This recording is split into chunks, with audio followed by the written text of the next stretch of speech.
itu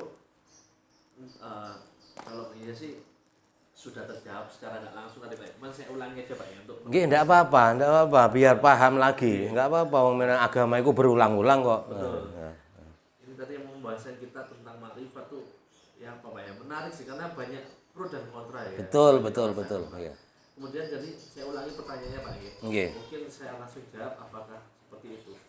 Jadi adakah Pak cara atau bagaimana sih praktek ketika seseorang itu, soalnya kalau semisal ngapunten Pak ya, wong nek wis ngrumangsani makrifat itu kayaknya juga salah Pak ya. Kalau dia ngrumangsani lho Pak ya. Iya salah wong rumangsani. Iya, betul. Oke, anggaplah gini.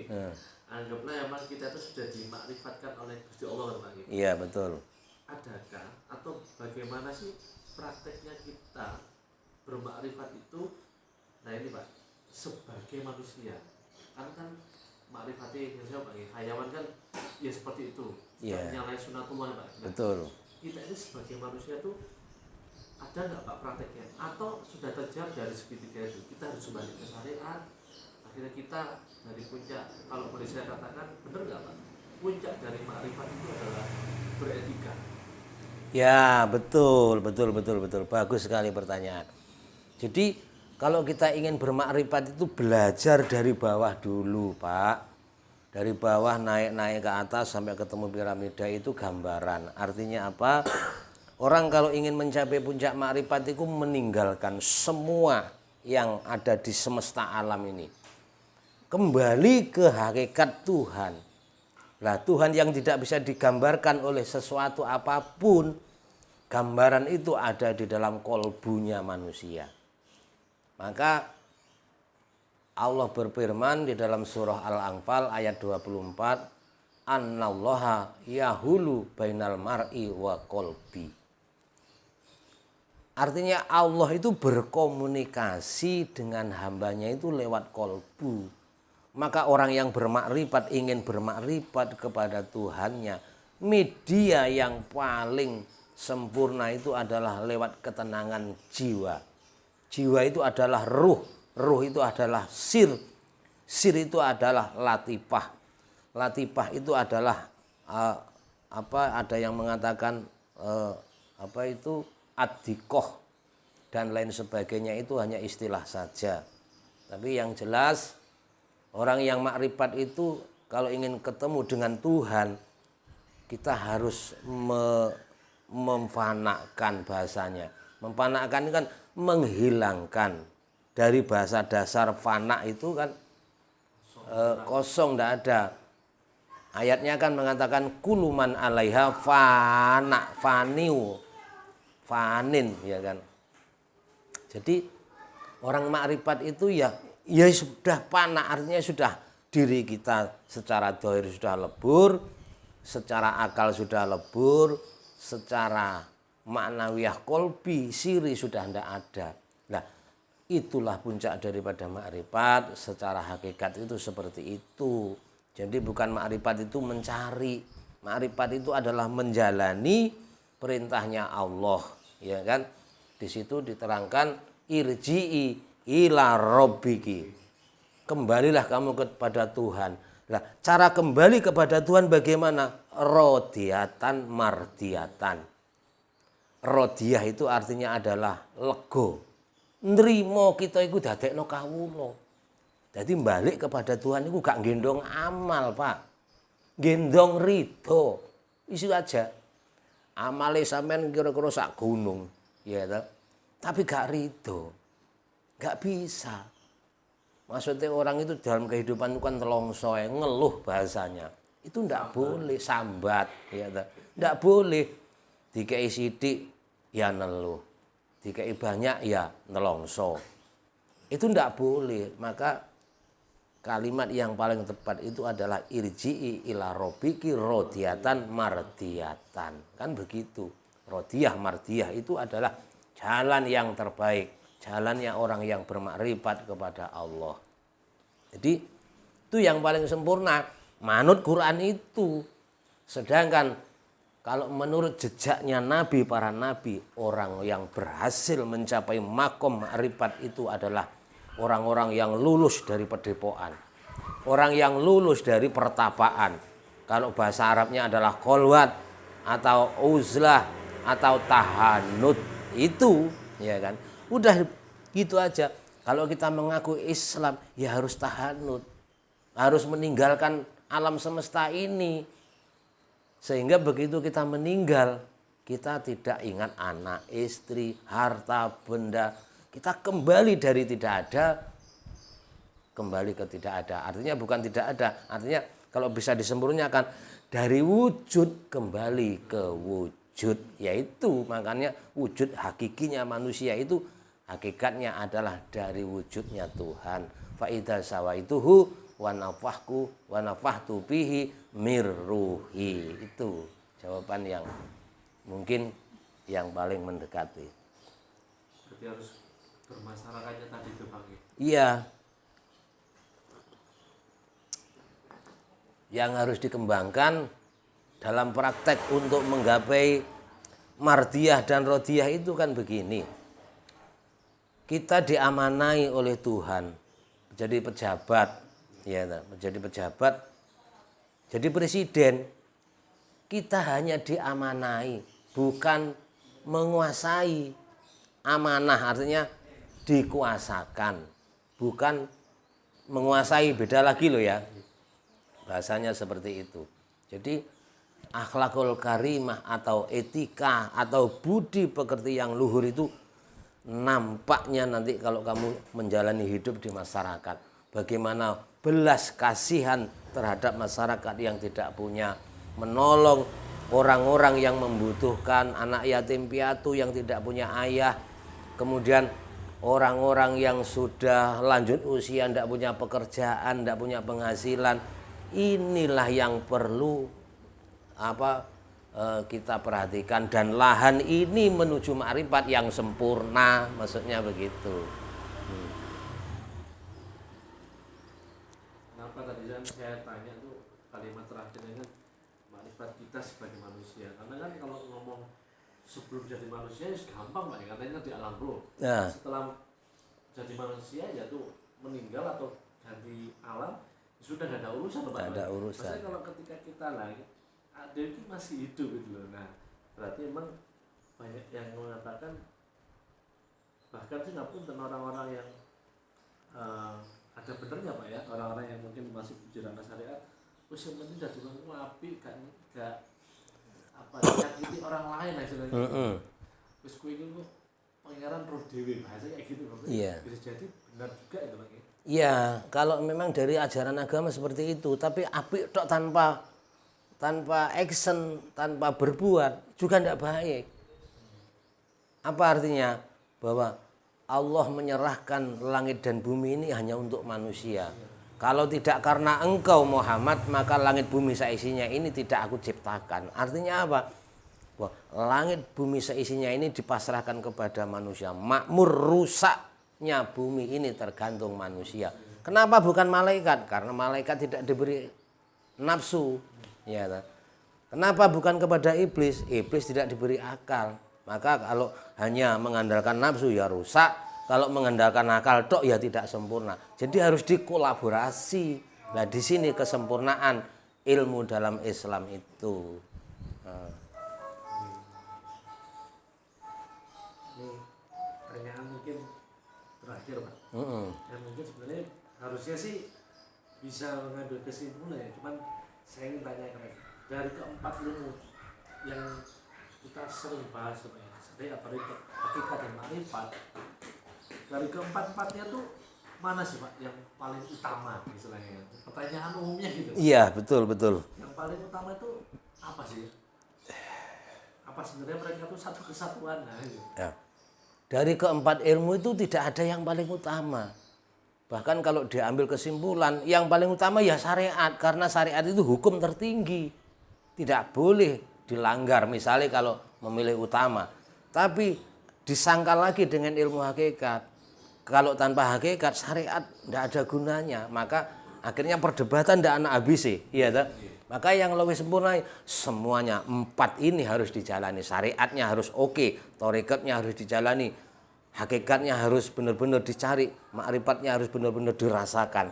Nah, ini baru orang Islam yang paling hebat. Kemudian praktek di masyarakat dibuktikan dengan sesungguhnya.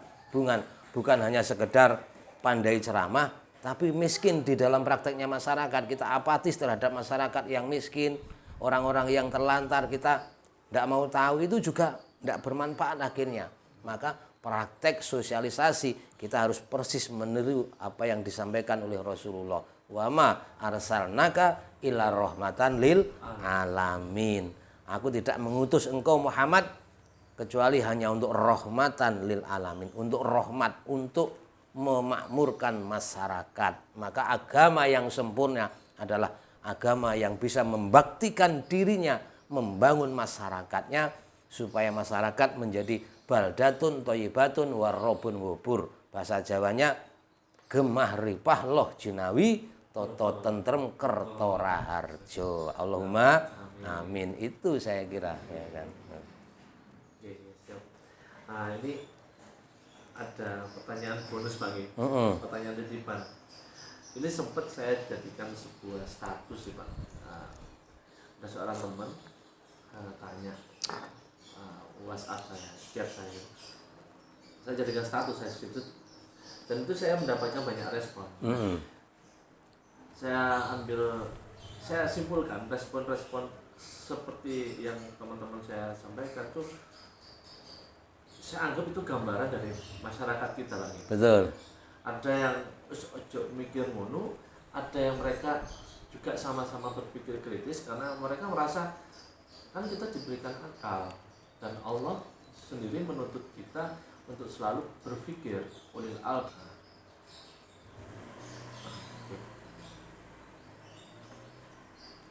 Jadi teman saya turunkan logatnya Pak, ini wong Jawa kulon. Nggih. Lah iya, aku ki sering mikir, dia tuh pertanyaan ini dilontarkan ke yang dia rasa paham tentang pertanyaan, tapi tidak pernah terpuaskan jawabannya Pak. Cintai ya. Cintai. Pikir gitu. Nah, pertanyaannya, nek umpama Gusti Allah kabeh kan diciptakan oleh Gusti Allah ya.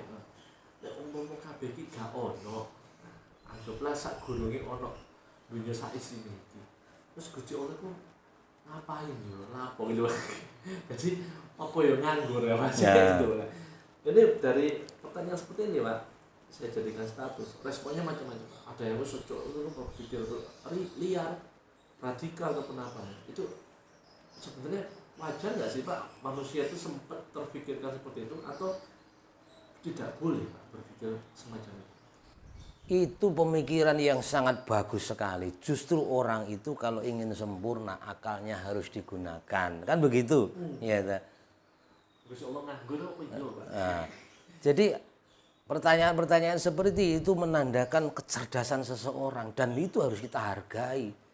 Kenapa orang itu sampai putus asa, sampai menjadi orang ateis, orang yang tidak beragam? Karena belum ada yang menerangkan dan belum menemukan kliknya dia menemukan agama. Sebenarnya setiap manusia Mas, ini tidak ada yang tidak mengakui Tuhan, itu tidak ada. Karena pada hakikatnya mereka sendiri belum menemukan kecocokan di dalam hatinya. Dan itu orang pinter, orang cerdas, jangan diremehkan. Ya, kadang-kadang kan kita, sudah jangan berpikir seperti itu malah salah. Malah kita yang benar itu dicarikan solusi. Ya, solusinya bagaimana? Ya ayo kita ajak runding, dijak sharing, dijak apalah sekiranya bermanfaat. Ya, bahkan guru saya itu pernah mengajari begini. Pernah ditanyakan, Allah saat ini sedang ngapain? Nah kan begitu pertanyaan. Nah, ya seperti itu ya. Terus Allah sedang di mana? Pun banyak pertanyaan-pertanyaan seperti itu. Itu di luar sana pertanyaan seperti itu setiap orang pasti ya, perlu diketahui. Kalau misalnya ada pertanyaan Allah saat ini sedang ngapain? Sedang melaksanakan konsepnya. Konsepnya Allah bagaimana? Memberi nikmat dan mengadab orang yang berdosa. Ya seperti itu. Dan konsepnya Allah yang belum dijalankan itu apa? Adanya hari kiamat kubro. Ya, hari kiamat yang direncanakan, yang di planning oleh Allah itu nanti setelah dunia itu rusak, manusia rusak, maka dikiamatkan. Nah itu pertanyaan-pertanyaan yang seperti ini itu kadang-kadang itu membingungkan, ya. Nah terus Allah sekarang ini berada di mana? Ya berada di dalam zatnya sendiri. Qiyamuhu binafsihi, kan begitu jawabannya. Allah bersemayam di dalam zatnya sendiri. Lah zatnya sendiri di mana? Ya sudah gitu aja, kita tidak usah mencari zatnya Allah kemana. Berarti kita tidak menemukan titik temu. Maka solusi yang paling tepat itu ya kita dijak ngaji, dijak mencari ilmu, pelan, nanti sadar sendiri tentang ketuhanan yang ada di dalam dirinya itu. Dari dulu memang perdebatan tentang Tuhan itu tidak ada habisnya.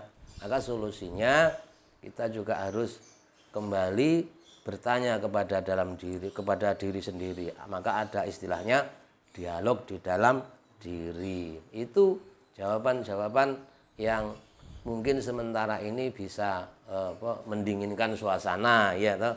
Kalau kurang ya monggo silakan ditanyakan lagi. Saya sendiri kan juga sinau dari pertanyaan jenengan, walaupun pertanyaan itu sifatnya adalah langsung ya.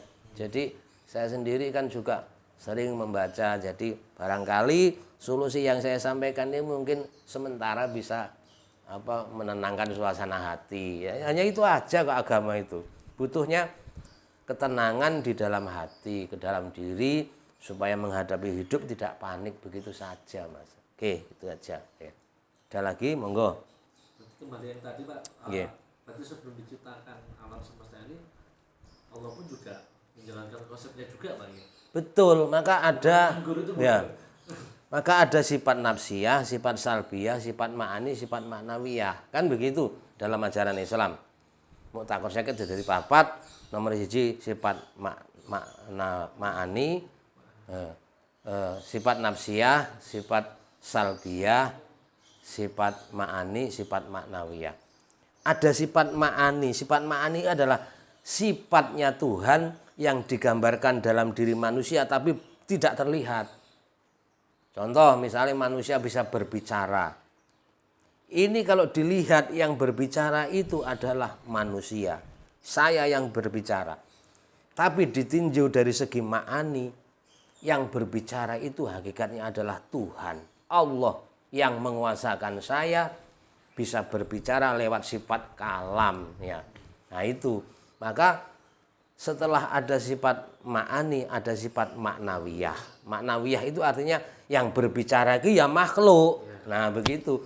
Tapi kalau sifat ma'ani yang berbicara itu Tuhan, gitu. Nah dikuasakan. Maka ada sifat kudrot dan kodirun, ma'ani dan maknawiyah itu tadi, ya bahasanya seperti itu. Ya. Salbiyah tadi Pak, yang nafsiyah salbiyah.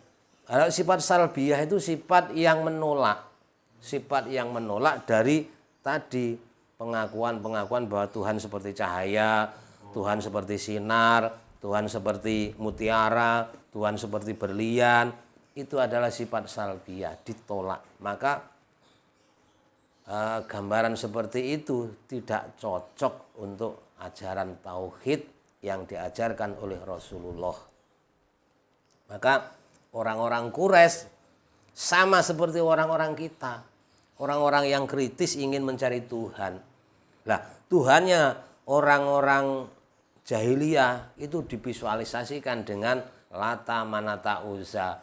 Kemudian dibuang semua dan diganti dengan Tuhan yang ahadun. Nah itu tidak bisa menerima, maka terjadi peperangan. Sebenarnya bukan perang fisik, itu perang akidah. Jadi Rasulullah itu merangi akidah, bukan membenci orangnya, bukan memerangi orangnya. Adalah yang diperangi adalah sifat kupurnya terhadap pengakuan Tuhan yang esa tadi. Maksudnya begitu.